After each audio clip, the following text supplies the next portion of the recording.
ప్రచారాస్తంగా మారిన గుజరాత్ ఎన్నికల్లో నియోజకవర్గాల పునర్విభజన గండం ప్రధాన పార్టీలను వెంటాడుతోంది.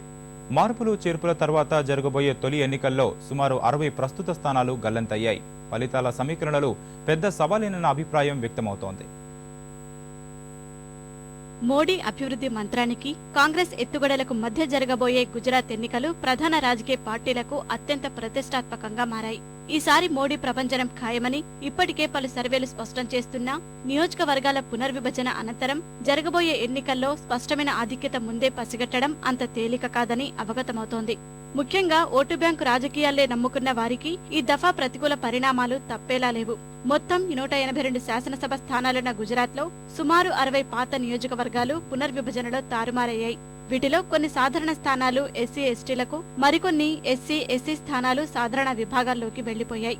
ఈ నేపథ్యంలో 60 మంది అభ్యర్థులు కొత్త నియోజకవర్గాలకు వెళ్లాల్సిన పరిస్థితి అనివార్యంగా కనిపిస్తోంది. వీరంతా ఏ వ్యూహంతో ప్రజల ముందుకు వెళ్లినా పునర్విభజన అంశం వీరి గెలుపు ఓటములపై తప్పక ప్రభావం చూపిస్తుందని ఎన్నికల సంఘంలోని అధికారులు సైతం అంచనా వేస్తున్నారు. 2007 శాసనసభ ఎన్నికల్లో 25 సీట్లు కేవలం 3000 ఓట్ల తేడాతో గట్టెక్కితే మరో 40 మంది 10,000 మెజార్టీతో విజయం సాధించారు. ఈ పరిస్థితుల్లో గతంలో ఆపసోపాలుపడి గట్టెక్కిన నియోజకవర్గాల్లో పరిస్థితేంటని ఆయా పార్టీలు అంతర్మథనంలో పడ్డాయి.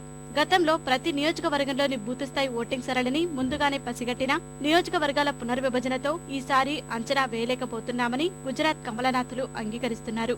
అయితే 2009 సాధారణ ఎన్నికల్లోనే ఈ పరిస్థితిని కొంచెం అంచనా వేశామని, ఎప్పటికప్పుడు పరిస్థితులకు అనుగుణంగా ఆయా చోట్ల పార్టీ బలోపేతానికి చేపట్టిన ప్రణాళికలతో పునర్విభజన గండం నుంచి గట్టెక్కుతామని గుజరాత్ భాజపా అధికార ప్రతినిధి జగదీష్ భావసార్ ధీమా వ్యక్తం చేశారు. అయితే మోడీ బలహీనతలనే నమ్ముకున్న కాంగ్రెస్ నియోజకవర్గాల పునర్విభజన తమకు కలిసొస్తుందనే ఊహల్లో విహరిస్తోంది.